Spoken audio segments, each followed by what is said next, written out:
Yeah. Hi everyone. I want to talk about a story that happened to me and a lesson that I've learned about that experience. Sorry, I'm kind of tired this day, but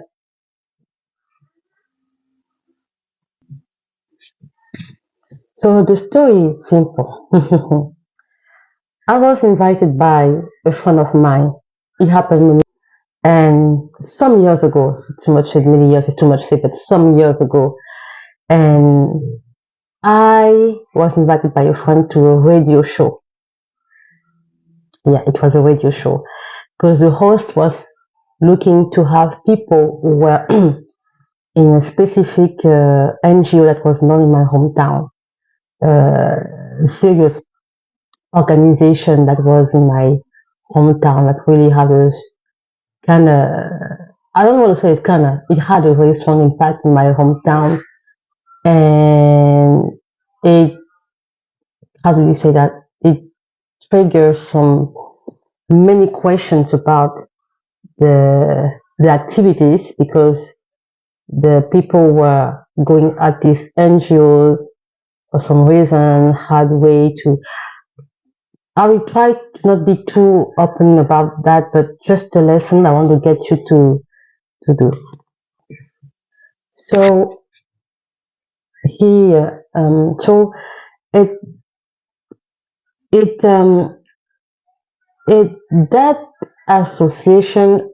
No, it wasn't NGO. It was an organization and association of people who are well known in town. Okay, well known in town, and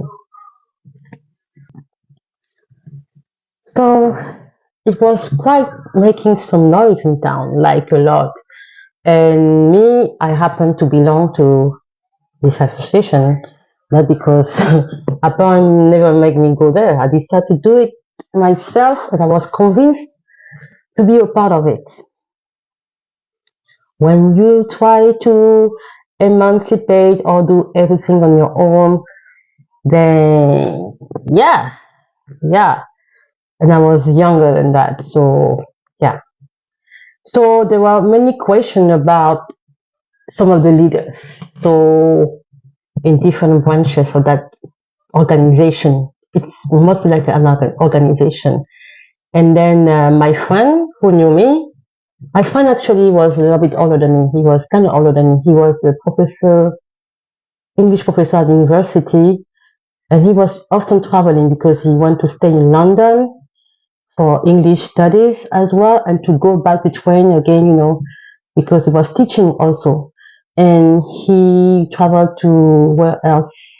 To the US, and then he went to South Africa. So he went like English, but English countries, but he was speaking the British English. And then he also had a TV program. Also had a TV program where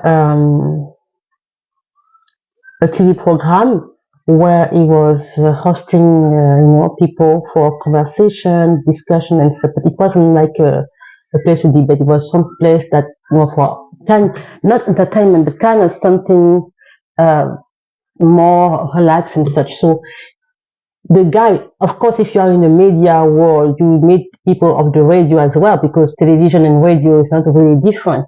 Okay, it's not really different. So he thought about me. He told me, "Oh, Laetitia, I have something interesting.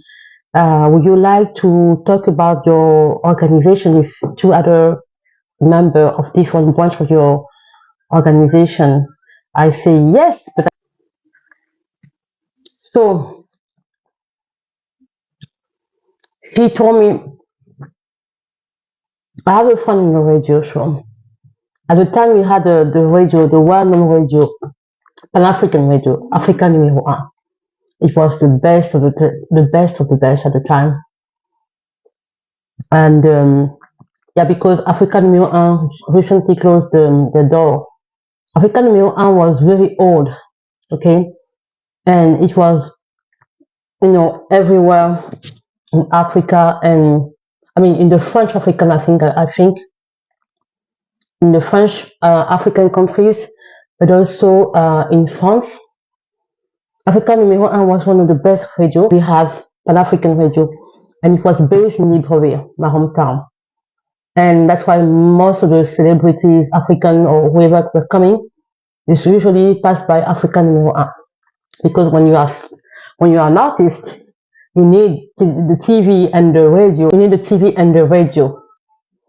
And I remember that every morning when I was a child, for example, I will wake up and we go on the way. Africa numéro un was in your car playing the best music ever.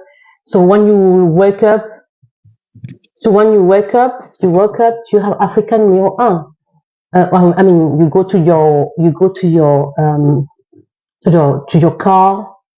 I mean, for us, for example, my dad didn't listen to radio a lot. It was probably the driver. He would put the radio, and then we'll be listening to all the songs. That's why I'm very good in African music in general because I had African. I grew up with African, the Pan African radio. I'm very good in African music in general. I have no limit in the knowledge of African. I have kind of a broad knowledge of African artists when it comes to music. And at the time, I remember I was in the 80s. The best music we had at the time, and it is still timeless, was the one of Wali Badaru, High Life. High Life was the one of the best music we had at the time. Africa numéro un. You played when they played the High Life of Wali Badaru. It was like you felt like being the best part of Africa. You felt like being like you live the Africans in you. You know, it was beautiful. It was beautiful. I think this is the very timeless music that Wali Badaru did compose. So yeah, so he invited me and he told me you should come. And I say because usually my friend not like in 2019 invite me to another program again. So it was different. That was a discussion with some students of other countries talking about some social challenges like racism and everything. And he invited me for this discussion, and I thought it was interesting too. Anyway, so he told me you should come, and he invited two other young people. I went there. I went there, and this is something that you need to know. You need to remember because I'm talking to myself too. Never defend people that you think you really know. If you don't know them very personally, no. But anyway, that's not the point here. So we went there. I met the two other people were coming for the show, and then I entered the premises of Africa numéro un. I was so happy. That was the first time that I've been entering the premises. I mean, the local of Africa numéro un. I grew up listening to them. I was like, wow. I mean, I dreamed to go there for many times, and that was the opportunity for me to enter. So we entered a room, radio for the radio show and so on. We are all sitting, and the host was very happy to see us. That we introduced himself, blah blah blah. He was very like, So he had he put on the cask. How you say that, the earphone, and he told us that you need to okay, we can talk about this. I hope you are ready. And we were like, yeah, we are ready. We all put the cask, the earphone and blah blah. Each of us we had like microphone, and it was like on the table. You know what I mean? You bring your radio, maybe you understand what I mean. So we were going live on air. I mean, that moment is magical because you can hear that your voice is going, everywhere. And your town, it could were in taxis, in taxi cars, in houses, in places, in businesses, in other countries too. I mean, you are live somewhere. And okay, here we go there. So we start talking. Introduce yourself, guys. What's your name? Da, da, da. What are you doing? I introduced myself. I was very happy that, oh yeah, no, this is me. My name is Letitia. Da da da. I belong with of this organization. Da da da. Everything, every day. Then we were all talking very fun and such. And then there is a musical break.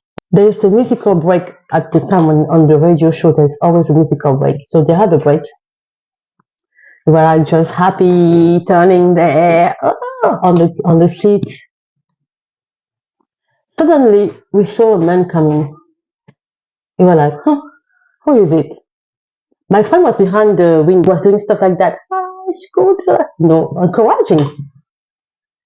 Then suddenly we saw another man coming. We were like, who is this guy? Me, I didn't know him. One of us in the groups, in the room, say, oh no, not him. I say, what? What is wrong? He told me, no, this is the number one enemy of our organization, association, whatever you call it. And I say, why you say that?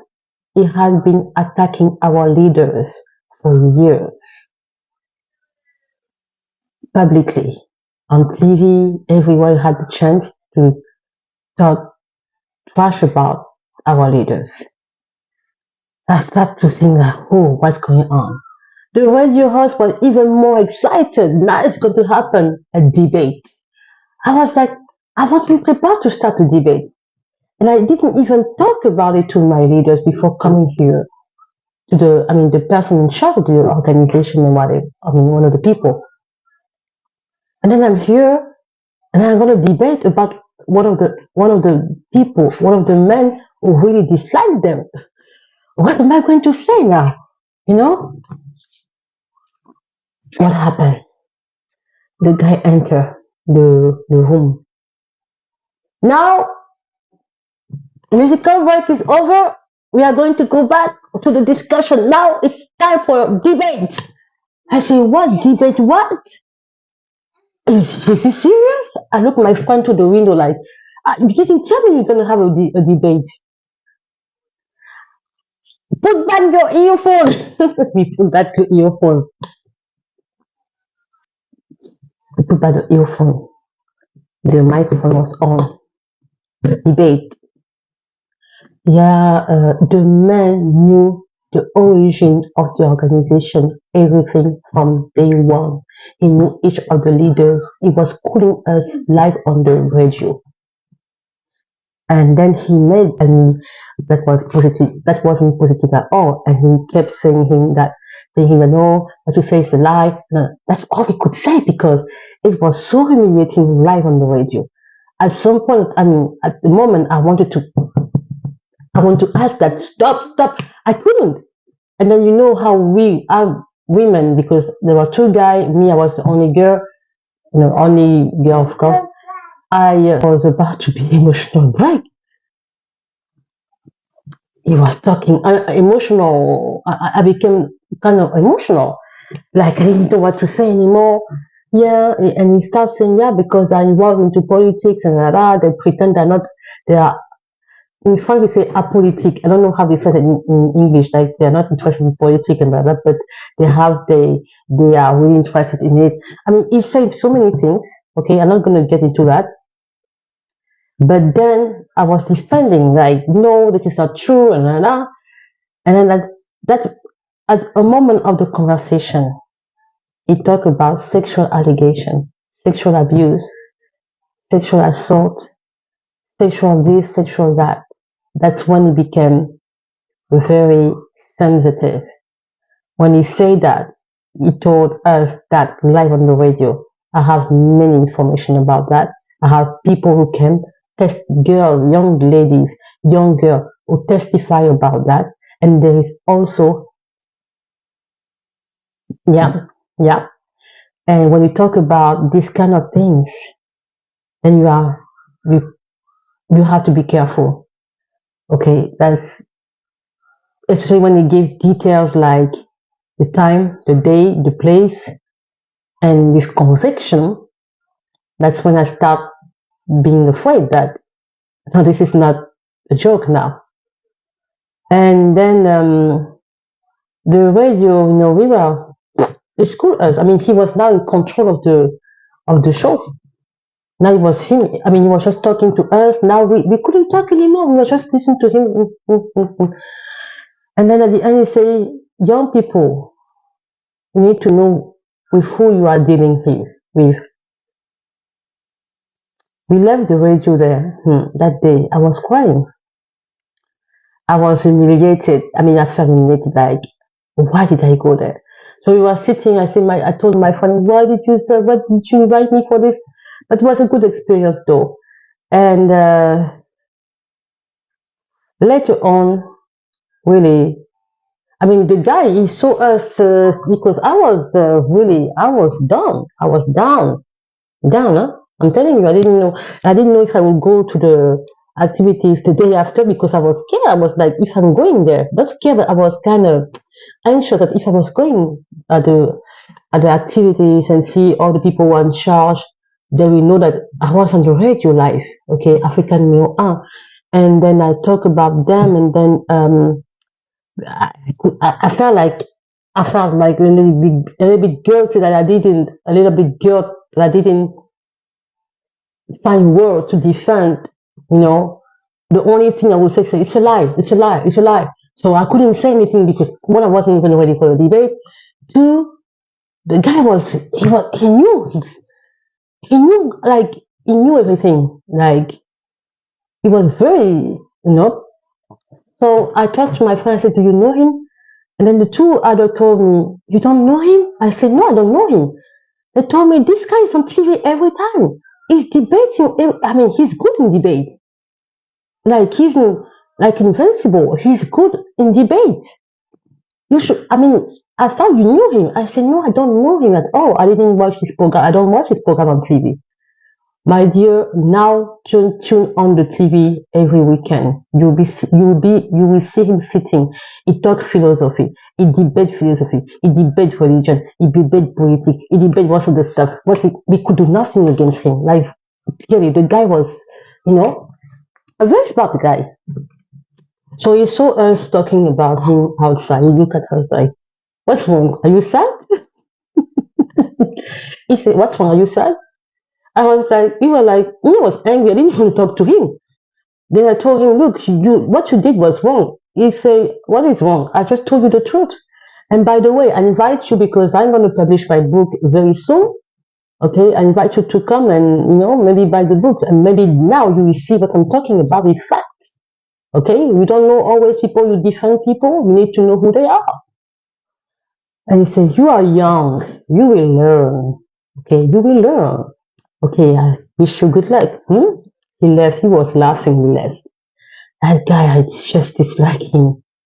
But then the week after, I mean, the weekend, I tuned on the program, the TV program my friend was talking about. I mean, one of the guys was talking about to me. And by the way, my friend, I even asked him, do you know him? He told me, yeah, I know him. I was surprised to see him there too. And I wish my friend, who is the radio host, could have told me that he was coming, but I didn't know. But I know him. I know that he has a personal anger with these leaders because the leaders did something to him in the past, but he started questioning their activities, and then they told him that they kicked him out of the organization in a very humiliating way. So since that day, he vowed to hunt them, to I don't know, to expose them. I can say like that. So I turned on the TV program. The men were sitting. They were spiritualists. There were many different people. He was sitting there, and he was kind of. I mean, he was schooling all of them, pretty much, with the debate. The debate was start being. People were giving argument and at a moment in the debate, he took control of the debate. Now he was putting one of them, each of them, live on TV. I said, this guy this is a situation here. But anyway, then I remember he told us that, to the three of us, that he will have a book. And I watched on TV after the debate, one of the debate later on, that the boot dedicating, we say, would be at a certain place in town. And yes, I went there because no, like it was serious. I need to know what he had to say about, you know. So I went there. He was sitting and signing, books. People were buying the books. We are doing like a line, like a queue. We say that a queue in line, waiting about the book. I had the book. I wanted him to sign the book. So as I was waiting for my turn, when people were coming, then I was next. Then he told me, "Oh, aren't you the?" Because it looks. I don't say he was arrogant. He has an attitude like I know who I am. I'm unbeatable. I mean, he has a kind of. Was very self confident, and I don't know how to describe it. But then I don't know how to describe it. Sorry. And then he said, I saw you somewhere, right? I said, yeah, at the radio debate. Oh, yeah, he started laughing. Oh, I didn't know you'd be coming to buy my book. I said, yeah, just need to know what you have to say about, our leaders and so on. He said, you need to know. You really need to know. I'm glad you buy the book. And that's many years of investigation that that I'm giving you in the book. You need to know who you are dealing with. Then he signed my book. He told me then he signed my book. He told me good reading, and then I left. I was curious, guys. I opened the book right away. I came home. I started reading, but the book was so, I don't know how to say that. Was so like real. And I started reading and reading and reading and reading. And he put some names, real names, people of this organization, their names who are very important role. He was explaining how one of them were taking, some young girls and doing some stuff on this. Oh my God. I mean, it was disgusting. But what is very sad is like they never got punished for. I mean, it's a very strong association or organization that even I don't know how the police never. I mean, yeah, of course, corruption is it's big because money is involved. Also, maybe if you have a strong connection, whatever. So they never had any issue about all the charges that were um, that were against them, all these allegations, all the charges that were against them. They never paid off any of them because they are very strong. And I start living little by little the organization until one day I said, you know what? I'm not going to be a part of it anymore because I even saw some stuff that was happening that wasn't clear anymore. When you start living, you start opening your eyes. It's like in the allegory of the cavern of Plato. When Plato talked about being in the cave, being in the dark, and you see nothing until you get to the light and then you leave the cave. The allegory of Plato. That's the kind of feeling I had, the kind of situation I was living. So then what happened? Few years later, one of them organized a business camp, a youth camp in town. The guy said, "You invest how much of money? I don't know. I don't remember. Million. I think it was a million and more in this business, and I guarantee you, you get back good interest." My mom came because she didn't know him, but I remember I saw his name in the book. The guy who was doing the scam, but I wasn't in Gabon anymore. My mom came on vacation to Libreville on Gabon, And everybody was talking about the business. My mom wanted to invest for us, of course, as a mother. You want the best for your children and for everybody. She went on and take money in the savings account. My savings, her savings, my young sister's savings. She took all the money. She gave her, she gave her everything. She was on vacation. Huh? The man, the way he was talking, I mean, most of the people in town believe it. People went there, put money in. But my mom didn't tell me that she was taking, my money. She was trying to do a good surprise, a good surprise. But when she talked about it, yeah, there's something interesting. She was like really motivated, on the phone. I say, Mom, this name, maybe you should be waiting because this name doesn't sound right to me. That name seems familiar. Let me do my research. No, no, no, no. He's we have a very short amount of time to decide. And my elder sister said, that interest that he's proposing you seems crazy. It's impossible in the business. I mean, calculation doesn't make anything. It doesn't matter at all. My mom was with her sister. Also, everybody went to give the money people in town. It was serious. I mean, it's a small town. Most of the people, The guy took all the millions. He flew, he flew out of Gabon. First flight, he left. He took all the money. Et suis sur tes propres habits. He took all the money. He flew to Europe. Escaped. When the people found out that he left with all the money, some people had high blood pressure, got sick, all this. Then the name again. I say, oh, that name was in the book. That's one of the perpetrators, one of the member of this organization, and blah blah blah blah blah. I knew that name was something wrong in my ears when she said that. I didn't know that she put money on it, my money in it. When I came back in Libreville in 2019, I went on to ask my saving, please, I want to do something, a business with it. I told him, Mom, there is nothing in this account anymore. I said, no, it's impossible.